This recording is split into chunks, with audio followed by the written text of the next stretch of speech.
এই বইমেলা সরাসরি আয়োজনে আমরা লেখক, পাঠক, পাবলিশার যারা আছেন সম্মানিত, তাদের সঙ্গে কথা বলার চেষ্টা করি এবং জানার চেষ্টা করি এবারে বইমেলা সম্পর্কে। এবং নতুন বইমেলা, নতুন বছরের বইমেলা মানেই তো হচ্ছে নতুন বই, এবং অনেক আগ্রহ থাকে মানুষের, এবং অনেক দর্শনার্থী আমি আজকে দেখতেও পাচ্ছি। ইনফ্যাক্ট তারা ঘুরে বেড়াচ্ছেন, অনেকে হয়তো বই কিনছেন, অনেকে হয়তো আসবেন পরিকল্পনা করছেন, অনেক বিদেশ থেকে আসবেন সেই পরিকল্পনা রয়েছে, আমি নিশ্চিত বলতে পারি। আজকে শুরুতেই আমাদের একজন পাবলিশার, সম্মানিত পাবলিশার, অনন্য প্রকাশনীর স্বত্বাধিকারী জনাব মোহাম্মদ মনিরুল হক আমাদের সঙ্গে আজকে আছেন। তাকে একটু আসবার জন্য বিনীতভাবে অনুরোধ করব এবং জানতে চাইব এবারের বইমেলা সম্পর্কে। প্রিয় দর্শক, আপনাদের সামনে কেমন আছেন? হ্যাঁ, ভালো আছি। বইমেলায় তো আসলে ভালোই থাকি আমরা। কি মনে হচ্ছে এবারের বইমেলা কেমন হবে বা কেমন হতে চলেছে? দেখুন, আজকে মেলার দ্বিতীয় দিন, সে অনুযায়ী প্রচুর পাঠক এসছে। মনে হচ্ছে এবারে মেলাটা জমজমাট হবে, আর ভালো হবে, এটা আমরা আশা করছি।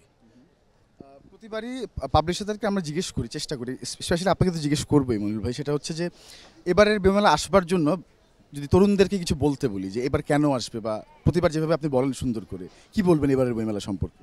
দেখুন, আসলে তরুণরাই তো আমাদের মূল পাঠক, তাই তাদেরকে আমরা আহ্বান করব সবাই যেন দলমত নির্বিশেষে আমাদের এই বইমেলাকে, প্রাণের মেলাকে আরও বেশি আকর্ষণীয় করার জন্য তাদের উপস্থিতি আমরা কাম্য করছি। তাদের পছন্দের বইটা কিনবেন, যেটা ভালো লাগবে সেই বইটাই যেন কেনেন। তাই তরুণরাই তো আমাদের, আবারও বলছি, তারাই আমাদের ভবিষ্যৎ, এবং তারা অনেক কিছু দেখিয়ে দিয়েছে কি করতে পারে তরুণরা। তাই আমি মনে করি বই কেনার মাধ্যমে, বই পড়ার মাধ্যমে আরেকটি বিপ্লব তরুণরা করবে, এই প্রত্যাশা করি। এবারের বইমেলার শ্রেণীবিন্যাস যদি বলি বা নিরাপত্তা ব্যবস্থা সম্পর্কে আপনি পাবলিশার হিসেবে কি মনে করেন, কেমন হচ্ছে বা কেমন হয়েছে? দেখুন, আজকে দ্বিতীয় দিন, এখনও কিছু বোঝা যাচ্ছে না, তবে মেলার পরিসর বেড়েছে, স্টল সংখ্যা বেড়েছে।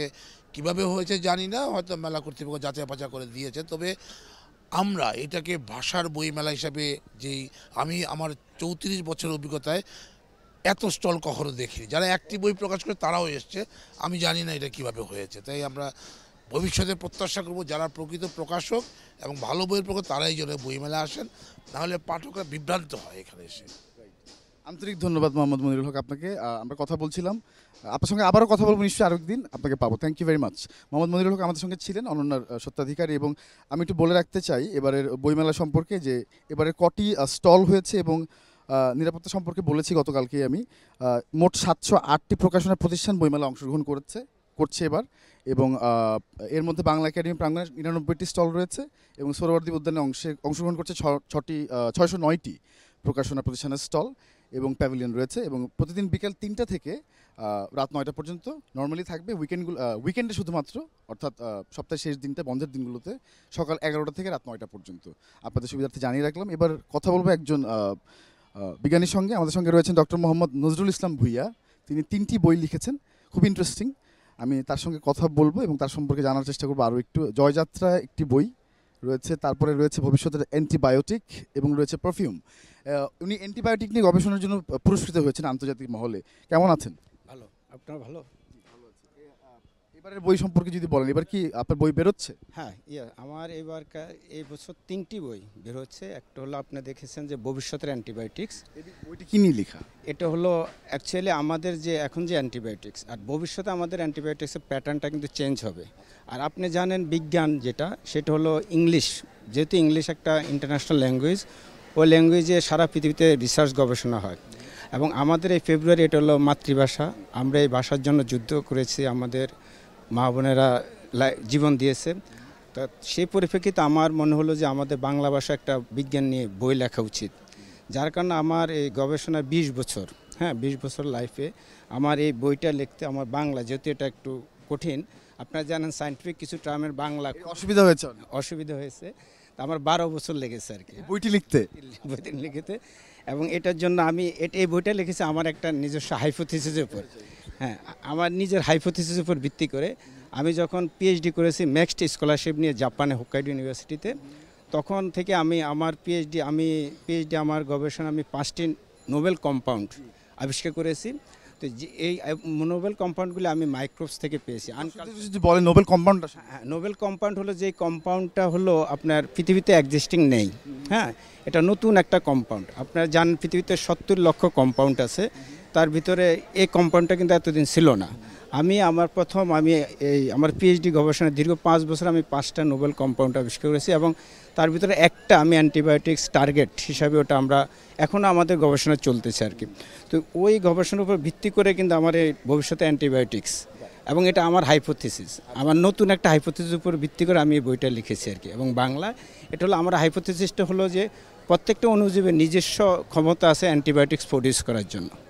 হ্যাঁ, এবং আমি আশা রাখি যারা পাঠক এবং গবেষক তারা এই বইটা পড়ে উপকৃত হবে। এবং ভবিষ্যতে এখন আপনারা জানেন যে সারা পৃথিবীতে আপনার এই যে ড্রাগ রেজিস্ট্যান্স হয়ে যাচ্ছে, আপনি অ্যান্টিবায়োটিক্স খেলে এটা কিন্তু কাজ করতেছে না। কেন করতেছে না? এবং সোর্স আমরা এতদিন যেখান থেকে এই অ্যান্টিবায়োটিক্সগুলি পেয়েছিলাম এখন ভবিষ্যতে সেখান থেকে পাওয়া যাবে না। আমাদের নতুন সোর্স বের করতে হবে, খুঁজে বের করতে হবে নতুন সোর্স, এবং কিভাবে খুঁজে বের করতে হবে, কিভাবে নোবেল অ্যান্টিবায়োটিক্স আবিষ্কার করতে হবে সেই ডিটেলস এই বইতে আমি লিখেছি আর কি। আন্তরিক ধন্যবাদ আপনাকে, আপনি 20 বছর সময় দিয়েছেন এই বিষয়টির পিছনে। এবং আপনার আরও 2টি বই আছে, জয়যাত্রা এবং পারফিউম। আমরা জয়যাত্রা, যেহেতু আমি একজন বিজ্ঞানী, আমি বাংলাদেশ বিজ্ঞান ও শিল্প গবেষণা পরিষদের প্রিন্সিপাল সায়েন্টিফিক অফিসার এখানে কর্মরত আছি।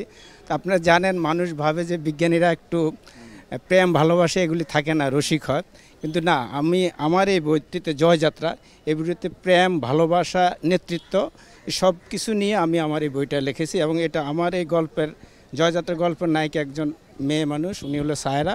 উনি কিভাবে বাংলাদেশ থেকে একজন রিসার্চার হয়ে সারা পৃথিবী জয় করে পরে লাস্ট বাংলাদেশের প্রাইম মিনিস্টার হয়েছে এবং সে জাতিসংঘের মহাসচিব হয়ে কীভাবে বাংলাদেশকে বাকিটা সাসপেন্স থাকুক। আমরা নিশ্চয়ই এই বিজ্ঞানীর এই পারফিউম এবং জয়যাত্রা উপন্যাসগুলো পড়ার চেষ্টা করব এবং ডেফিনেটলি একজন বিজ্ঞানীর প্রেম কেমন হয়, সেই রোমান্টিক লাইফ কেমন হয় সেটা জানার চেষ্টা করব। আন্তরিক ধন্যবাদ আপনাকে। আমি একজন খুব ইন্টারেস্টিং ব্যাপার ঘটেছে যে আমাদের সামনে এখন এমন একজন ব্যক্তিত্ব রয়েছেন, তাকে আমরা সবাই চিনি। তিনি গরিবের চিকিৎসক নামে আসলে অনেক ফেমাস, এবং আমার কাছে তিনি আমার একজন প্রিয় অভিনেতা এবং একজন ডক্টরও বটে। ডক্টর মুন্না, এজাজ মুন্না আছেন। আমি তো তাকে আসার জন্য বলবো, ডক্টর এজাজ যদি একটু আসেন আমাদের সঙ্গে কথা বলতে। আমার ঠিক সামনেই বসে আছেন এবং তাকে বইমেলায় পেয়েছি, আমি ভীষণ সৌভাগ্যবান। আমার প্রিয় একজন অভিনেতা বটে। কেমন আছেন? ভালো আছি। কেমন লাগছে বইমেলা ঘুরে দেখতে? প্রতিবারের মতো এবারও অনেক ভালো লাগছে। সব সময় ভালো লাগে, ভালো না লাগবার কোনো কারণ নেই। মানে আমি জিজ্ঞেস করতে চাচ্ছি, ডক্টর এজাজ যখন হাঁটেন তখন কি হয় আসলে? কেমন সবাই কি মনে করে? আপনাকে ঘিরে ধরে তো নিশ্চয়ই, সেটা কেমন লাগে? সেটা ভালো লাগে নাকি একা একা ঘুরতে ভালো লাগে? দুটোই ভালো লাগে, কিন্তু দুটোর অনুভূতি তো দুরকম, তাই না? যখন একা একা ঘুরি, একা বসে থাকি, সেটার একটা অনুভূতি। যখন আমার পাঠক, আমার দর্শক আমাকে ঘিরে থাকেন, আমার সঙ্গে থাকেন, আমার সঙ্গে চলেন, সেটার আরেক অনুভূতি। দুটো দুরকম। যেরকম গরুর মাংসের স্বাদ একরকম, মুরগির মাংসের স্বাদ একরকম। আপনি কোনোটাই অপছন্দ করতে পারবেন না। কেউ কি আচ্ছা এরকম কি ডক্টর এজাজ হয় কখনো যে এখানে আসলে আপনার কাছে কি প্রেসক্রিপশন চায়? এই যে এখনই একজন বললো যে স্যার আপনি কি বইমেলায় প্রেসক্রিপশন দেবেন?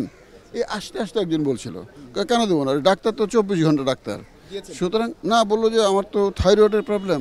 আমি বললাম তুমি সমস্ত রিপোর্ট নিয়ে আসো আমার প্যাভিলিয়নে, আমি দেখে একসময় এক সুযোগ মতো তোমাকে পরামর্শ দিয়ে দেবো, যেটি সেটি আমার বিষয়ের মধ্যে হয়, আমার সাধ্যের মধ্যে হয়, আমার ক্ষমতার মধ্যে হয় তখন।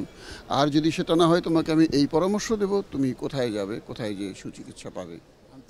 এবারে বইমেলা কিভাবে মূল্যায়ন করবে, কেমন লাগছে এসে আসলে? এবারে বইমেলা কি ভিন্ন কিছু পেয়েছেন? প্রথম আসলাম, সুন্দর লাগছে, সবসময় সুন্দর লাগে। মানে যাকে ভালোবাসবেন না তার সব কিছুই ভালো লাগবে। আশেপাশে যে এবারে বইমেলাটা ভালো হবে সবার জন্য? ডেফিনেটলি, আমি তো আশা করবোই, কারণ সবসময় ভালো হয়েছে। কেন খারাপ হবে? খারাপ আশা কেন করবো?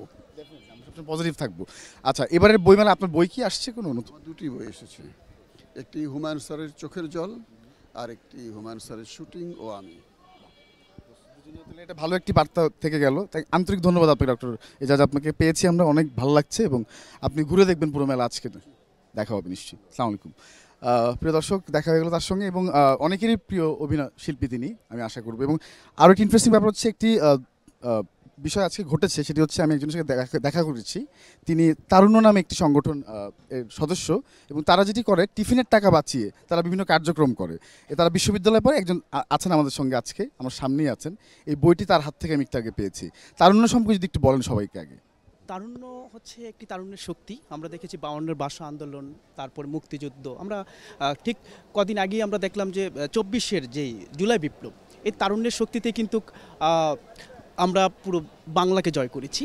এই তারুণ্যের এই যে বইটি রয়েছে, সেই বইটিতে যেটি আছে, আমাদের একটি সংগঠন আছে লাল সবুজ উন্নয়ন সংঘ। আমরা গত 13 বছর টিফিনের পয়সা বাঁচি, অর্থাৎ 10 টাকা করে। প্রতি মাসে 10 টাকা করে দিই।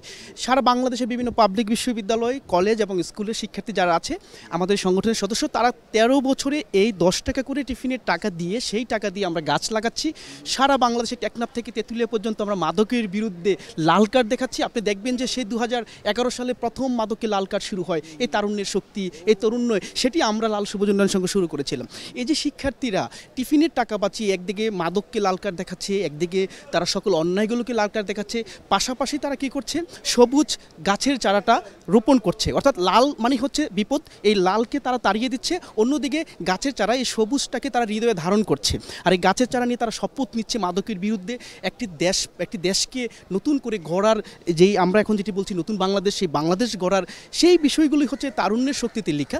এমনকি সবচেয়ে মজার বিষয় হচ্ছে আমাদের অনেকগুলো স্কুল আছে যেখানে হচ্ছে আমাদের এই শিক্ষার্থীরা তারা প্রতি মাসে একদিন করে সুবিধাবঞ্চিত শিশুদেরকে পড়াচ্ছেন, তাদেরকে খাতা কলম কিনে দিচ্ছেন, তাদেরকে স্কুলে ভর্তি করে দিচ্ছেন, বিশেষ করে প্রাথমিক বিদ্যালয়ে ভর্তি করে দিচ্ছেন। তো এই লাল সবুজ উন্নয়ন সংঘ সারা বাংলাদেশের সদস্য রয়েছে। এই সংগঠনকে নিয়ে হচ্ছে এই তারুণ্য। এই বইটি কি নিয়ে লেখা? এই বইটি হচ্ছে ওই তারুণ্যের যে গল্পগুলো, যে একজন শিক্ষার্থী যদি তার টিফিনের টাকা দিয়ে গাছ লাগাতে পারে, মাদকের বিরুদ্ধে কাজ করতে পারে, তাহলে আমরা কেন নষ্ট হয়ে যাব, আমরা কেন আমাদের দেশকে ভালোবাসবো না। তো এই বইয়ে যে লেখাগুলো আছে সেটি হচ্ছে যে দেশপ্রেমের লেখা আছে, যে আমরা যারা শিক্ষার্থী আছি আমরা যদি দেশকে ভালোবাসতে পারি, আমরা যদি আমাদের টিফিনের টাকায় ভালো কাজ করতে পারি, তাহলে যেন সবাই তারা তাদের জায়গা থেকে ভালো কাজ করে, তারা তাদের দেশটাকে ভালোবাসে, তাদের দেশটাকে মাদক মুক্ত, বাল্যবিবাহ, ইফটিজিং সকল খারাপ থেকে ভালো রাখে আমাদের। ভীষণ inspirational, thank you very much. নিশ্চয়ই আমার ভালো লাগলো, তারুণ্যের জন্য অনেক অনেক শুভকামনা রইল।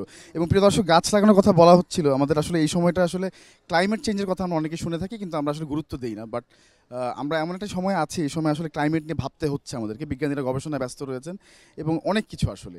এবং তারুণ্যের কথা বলছিলেন, ছোটদের কথা বিশেষ করে বলতে চাই আজকে, যারা আসলে হয়তো জানে বা পড়ে বইতে, কিন্তু আসলে সেটার প্রয়োগটা আসলে কী হওয়া উচিত সেটা হয়তো বুঝতে পারে না।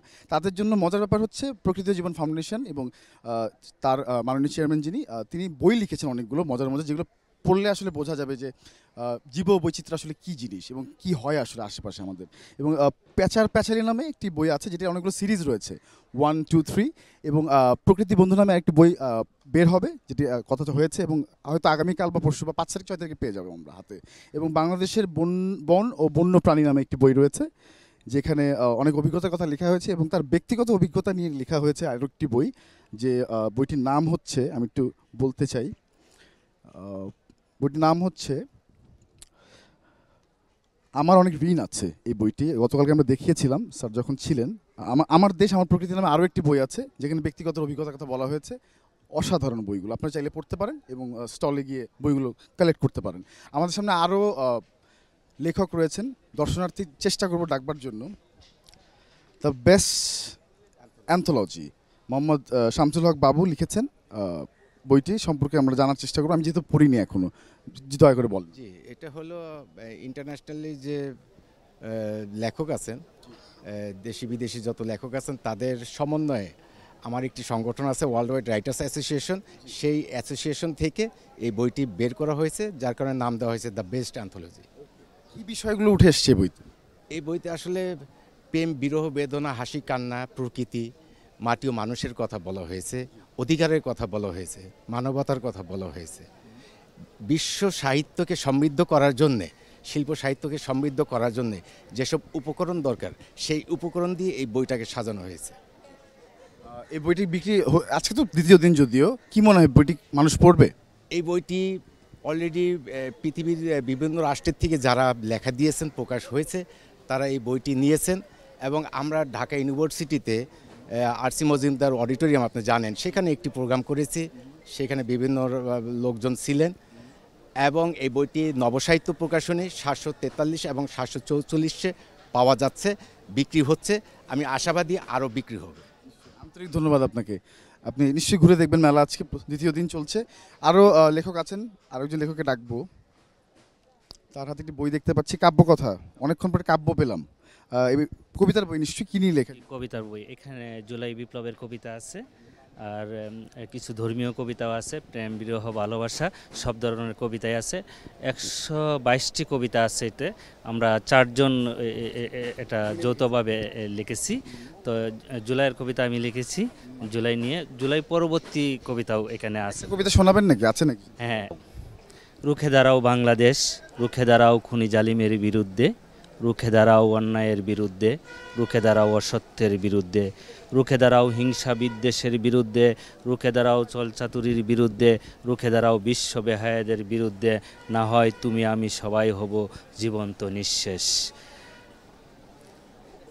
নিঃস্ব হয়ে যাবে আমার সোনার বাংলাদেশ, রুখে দাঁড়াও ছাত্র জনতা একসাথে, না হয় গোলামির জিঞ্জির পরিয়ে এদেশকে বানাবে কোনো এক রাষ্ট্রের পরাধীন প্রদেশ। রুখে দাঁড়াও ছাত্র সমাজ ওই হায়ানাদের বিরুদ্ধে, যারা আমার ছাত্রী বোনদের লাঞ্ছিত করে, দর্শন করে কুকুরের মতো অরুদ্ধে। রুখে দাঁড়াও যুব সমাজ যাদের গায়ে রক্ত এখনো টকবগে, রুখে দাঁড়াও জালিমের জুলুমের বিরুদ্ধে, আমরাও থাকিব রাজপথে তোমাদের সাথে ভালোবাসায় ও আবেগে। রুখে দাঁড়াও স্বৈরাচারী অত্যাচারের বিরুদ্ধে, হয় বিজয় আসবে না হয় মরে যাব ওই নৈতিক যুদ্ধে। ওই কুলাঙ্গার অসভ্যদের ভয়ে কেউ হয়ে না মৃত, ওদের বিরুদ্ধে রুখে দাঁড়াও, না হয় বেঁচে থেকেও যেন আমরা হয়ে যাব মৃত। রুখে দাঁড়াও কবিতাটা আমরা শুনলাম। আন্তরিক ধন্যবাদ আপনাকে। এই বইটি নিশ্চয়ই পড়বেন সবাই। প্রিয় দর্শক, কোথায় পাওয়া যাচ্ছে আরেকবার একটু বলুন। শব্দশিল্প প্রকাশনী, 346, 47, 48, 49। আন্তরিক ধন্যবাদ আপনাকে, ভালো থাকবেন। জি, আমি আরেকজন লেখক দেখতে পাচ্ছি, তার হাতে একটি বইও রয়েছে, কথামৃত বাণী। হরিপদ সরকার, কেমন আছেন? ভালো আছি। ওয়ার্ল্ড ওয়াইড রাইটার্স অ্যাসোসিয়েশন থেকে বইটি কি ছাপানো হয়েছে? হ্যাঁ। বইটি সম্পর্কে যদি একটু বলেন। হ্যাঁ। কি বলছি? এই বইটি সম্পর্কে যদি দর্শকদেরকে বলেন, যারা পড়বে পাঠকরা। এটা তো কথামৃত মানে কথা চিরন্তন সত্য কথা যেগুলিকে মানে লিপিবদ্ধ করা হয়েছে। মনীষীদের কথা কি সেগুলো? মনীষী সমস্ত কিছু নিয়ে একটা কিছু বলা হয়েছে, সমস্ত, খালি একটা না। যাহা চিরন্তন সত্য কথা অমর মানে সেই বাণীগুলিকে এখানে লিপিবদ্ধ। বাণীগুলো কাদের? আপনার একা? আমার বলতে একটু ভুল হয় আর কি। ভগবানই মানে দান করছে, তাই আমি লিপিবদ্ধ করছি। আমি কবি হইতে পারি নাই, কবিদের পাঠশালায় কেবল ভর্তি হয়েছি। হ্যাঁ, তবে যদি পাঠক সমাজ যদি আমার বইগুলোকে পড়িয়া কিঞ্চিত জ্ঞান আহরণ করতে পারে, তাহলে আমি কৃতার্থ। আর কিছু আপনি প্রথম বই? না, আমার আরেক বই আছে, আরেকটি বই আছে। ওটা কি নিলে? আত্ম উপলব্ধি জ্ঞান। সেটা আছে যে 435 নম্বর স্টলে। 435 নম্বর স্টলে আমার আত্ম উপলব্ধি জ্ঞান আছে। আর এই বইটা নবসাহিত্য, এই বইটা 743-44 স্টলে আমার বইটা আছে। হ্যাঁ, আন্তরিক ধন্যবাদ হরিপদ সরকার আপনাকে। নিশ্চয়ই ইন্টারেস্টিং লেগেছে আপনার ব্যাপারটা, আপনি যে নিজের আত্মলব্ধ জ্ঞান লিখেছেন, মানে সবার জন্য পড়ার জন্য বের করেছেন। নিশ্চয়ই ভালো থাকবেন আপনি, মেলা ঘুরে দেখবেন। প্রিয় দর্শক, আমি প্রতিবারই এই কথাটি বলি যে আসলে আমাদের এটি একটি রক্ষা কবচ। আনন্দ আলোর যে বইমেলার প্রতিদিন যে প্রকাশনাটি আসে আমাদের হাতে, এটা আপনারা সবাই জানেন। বইমেলায় ঢুকবার সময় যদি এটা হাতে নিয়ে ঢুকতে পারেন তাহলে কিন্তু বেশ হবে, কারণ হচ্ছে এখানে সব আগেই মানে সারাদিন যা ঘটেছে আপনি ঢুকবার আগে সব আপডেটসগুলো কিন্তু এখানে পেয়ে যাবেন আপনারা।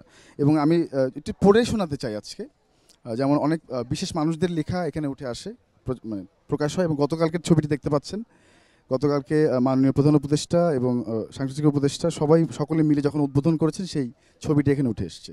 এবং নানান তথ্য এখানে আছে, কতগুলো স্টল হয়েছে, যা যাবতীয় যত ইনফরমেশন আপনাদের প্রয়োজন সব কিছু এখানে পাওয়া যাবে। এবং আমরা যেটি বলেছি, বইমেলা সরাসরি প্রতিদিনের এই আয়োজন, প্রত্যেকদিন আমরা থাকবো। সবাই ভালো থাকবেন, আগামীকাল আবারও দেখা হবে। শুভেচ্ছা রইল। ফেব্রুয়ারি 21 অহংকার, রক্ত দিয়ে কেনাই ভাষার অধিকার, বই মেলায় মাসে বলে আনন্দিত হই, বই আমার প্রিয় বন্ধু, ভালো বন্ধু বই, সুরে সুরে বলি তাই বই এবং বই, বই আমার প্রিয় বন্ধু, ভালো বন্ধু বই।